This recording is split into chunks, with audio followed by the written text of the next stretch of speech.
नमस्कार मित्रांनो, तुमच्या सर्वांचे स्वागत आहे माझ्या चॅनलवर। आज आपण बनवणार चिकन कीमा अगदी सोप्या पद्धतीने। तुम्ही बघू शकता, मी इथे तुम्हाला व्हिडिओ दाखवला आहे। या व्हिडिओमध्ये मी चिकन कीमा रेडी झालेला आहे आणि असा एकदम यमी दिसणारा चिकन कीमा मी अगदी 10 ते 12 मिनिटांमध्ये बनवला आहे। तुम्ही तुमच्या घरी हा चिकन कीमा बनवून बघा।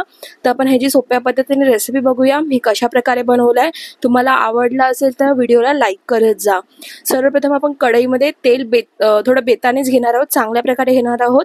तर 2 ते 3 चमचे तेल घेतलं आहे। त्यात तेजपत्ता, गरम मसाल्यामध्ये फक्त तेजपत्त्याचा वापर करणार आहे। तर कांदा घेतला आहे ते बारीक चिरलेला। कांदा गुलाबी होऊस तर परतून घ्यायचा आहे। त्यात आलं लसूण पेस्ट टाकून त्याला आपण अजून 2 ते 3 मिनिटं परतून घ्यायचंय। हे सर्व आपण हाय फ्लेमवर करणार आहोत। फ्लेम हायच ठेवायची आहे। मी तुम्हाला सांगते की केव्हा आपल्याला फ्लेम स्लो करायची आहे। इथे मी अर्धा किलो वजनी चिकन कीमा घेतला आहे। हा छान बारीक केलेला चिकन कीमा आहे। ह्याला 2 ते 3 वेळा मी स्वच्छ पाण्याने धुवून घेतलं होतं आणि साईडला ठेवून घेतलं होतं। यात काही मॅरिनेशन करायचं नाहीये, त्याला ऍड करून परतून घ्यायचंय। 2 मिनिटांनी आपल्या घरातले घरगुती मसाले ऍड करायचे। हळद, कांदा लसूण मसाला, मालवणी मसाला आणि तिखट आपल्या चवीनुसार। तुम्हाला हवे असल्यास तुम्ही मिरचीचाही वापर करू शकता आणि चवीनुसार मीठ ऍड करून घ्यायचं आहे। हा मसाला आपल्या चिकन कीमामध्ये छान प्रकारे एकजीव करून घ्यायचा आहे। तेजपत्त्याने फक्त एकाच गरम मसाल्याने यात खूप छान चव येणार आहे। तुम्ही नक्कीच घरी करून बघा। व्हिडिओ थोडाही आवडत असेल तर लाईक करा। तुम्ही चॅनलला अजून सबस्क्राईब केलं नसेल तर सबस्क्राईबही करा। तुम्ही बघू शकता आता छान ह्याला तेल सुटत आलं आहे, पाणीही आटत आलं आहे।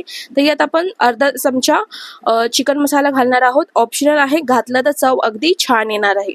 आता पाणी जेव्हा थोडं आटून येत असेल तेव्हा आपण बारीक चिरलेले टमाटर ऍड करणार आहेत। यात अर्धा किलो चिकन कीमासाठी मी 3 कांदे यूज केले आहेत आणि 4 ते 5 टमाटर यूज केले आहे। कमी जास्त तुम्ही तुमच्या सोयीनुसार करू शकता। अर्धा ग्लास पाणी टाकून ह्याला वाफेवर 10 मिनिटांसाठी शिजण्यासाठी ठेवून देऊया। एकदा हे परतून झालं, इथपर्यंत प्रोसेस झाल्यावर चिकन कीमा अगदी 10 मिनिटात रेडी होणार। तुम्ही बघू शकता माझा चिकन कीमा छान शिजून झालेला आहे। आता आपण सर्व प्रोसेस हाय फ्लेम वर केली होती आणि चिकन शिजण्यासाठी स्लो फ्लेमवर केली होती। आता कोथिंबीर ऍड करून हाय फ्लेम वर चिकन मस्त रस्सा अजून आटेपर्यंत ठेवू शकता। तुम्हाला रस्सा हवा असेल तर तुम्ही ठेवू शकता। मला थोडं सुकं मी प्रिफर करणार आहे। मी ह्याला सर्व करून दाखवते। तुम्ही बघू शकता मी ह्यातला रस्सा आटवून घेतला आहे, कमी करून घेतला आहे।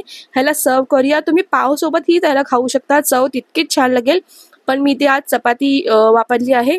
तर या चला सगळ्यांनी मिळून चिकन कीमा खाऊया। कसा वाटला व्हिडिओ आवडला असेल तर लाईक शेअर सबस्क्राईब करा। थँक्यू।